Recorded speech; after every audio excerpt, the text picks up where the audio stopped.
مناقب علی میں علامہ ابن جوزی لکھتے ہیں کہ حضرت عمر فاروق جب خلافت کی مسند پر بیٹھے تو انہوں نے یہ بات کس وقت کہی تھی کہ میں اس مشکل وقت سے اللہ تعالیٰ کی پناہ چاہتا ہوں جس کے حل کرنے کے لیے مولا علی شیر خدا میرے پاس موجود نہ ہو۔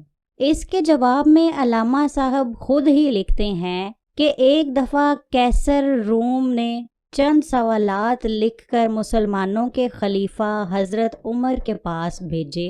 سوالات ایسے تھے کہ جن کا جواب روم میں بھی کسی کے پاس نہ تھا۔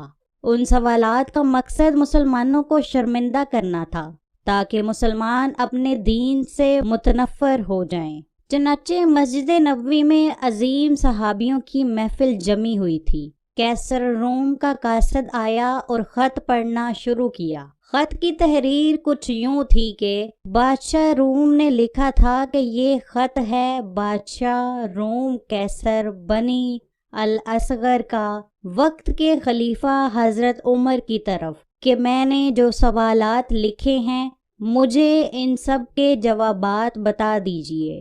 نمبر 1، وہ کون سی چیز ہے جس کو خدا نے تخلیق نہیں کیا؟ نمبر 2، وہ کون سی چیز ہے جو خدا کے علم میں نہیں؟ نمبر 3، وہ کون سی چیز ہے جو اللہ تعالیٰ کے پاس نہیں؟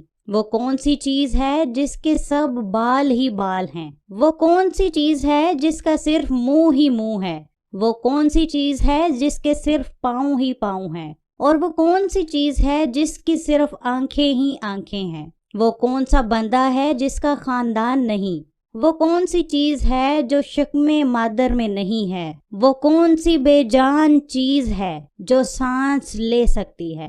وہ کون سی بے جان چیز ہے جو سانس نہیں لے سکتی؟ ناقوس کی آواز کا معنی کیا ہے؟ وہ کون سی چیز ہے جس نے ایک مرتبہ پرواز کی؟ وہ کون سی چیز ہے جس پر صرف ایک بار سورج چمکا؟ وہ کون سا درخت ہے جس کے سایہ کو تیز رفتار سوار 100 سال دوڑ کر بھی عبور نہیں کر سکتا؟ وہ کون سا درخت ہے جو دھوپ اور پانی کا محتاج نہیں؟ دنیا میں اس کی مثال کیا ہے؟ جنت کے برتن جن میں مختلف قسم کے کھانے ہوتے ہیں، جنتی لوگ ایک دوسرے سے ملتے ہیں، دنیا میں اس کی مثال کس طرح کی ہے؟ جنت کے سیب سے حوریں برآمد ہوں گی لیکن ان میں ذرا بر کمی بھی واقع نہیں ہوگی۔ دنیا میں اس کی مثال کیا ہے؟ جنت کی چابیاں کیا ہیں؟ حضرت عمر نے خط پڑھتے ہی فرمایا کہ اس کا جواب تو صرف برادر رسول باب العلم حضرت علی دے سکتے ہیں۔ چنانچہ خط ان کی طرف بڑھا دیا گیا۔ حضرت علی رضی اللہ تعالی عنہ نے لکھا، بسم اللہ الرحمن الرحیم، ما بعد تیرا خط وصول ہوا۔ میں اپنے رب اور اپنے پیارے پیغمبر حضرت محمد صلی اللہ علیہ وآلہ وسلم کی برکت سے آپ کو ان سوالات کے جوابات دے رہا ہوں۔ وہ چیز جو مخلوق نہیں، وہ خود خدا ہے کہ جس کو اللہ نے پیدا ہی نہیں کیا۔ وہ چیز جس کا اللہ تعالیٰ سے کوئی تعلق نہیں، وہ یہ بات ہے کہ اللہ تعالیٰ کا فلاں بیٹا ہے، حالانکہ خدا واحد ہے۔ خدا نہ کسی کی اولاد ہے اور نہ خدا کی کوئی اولاد ہے۔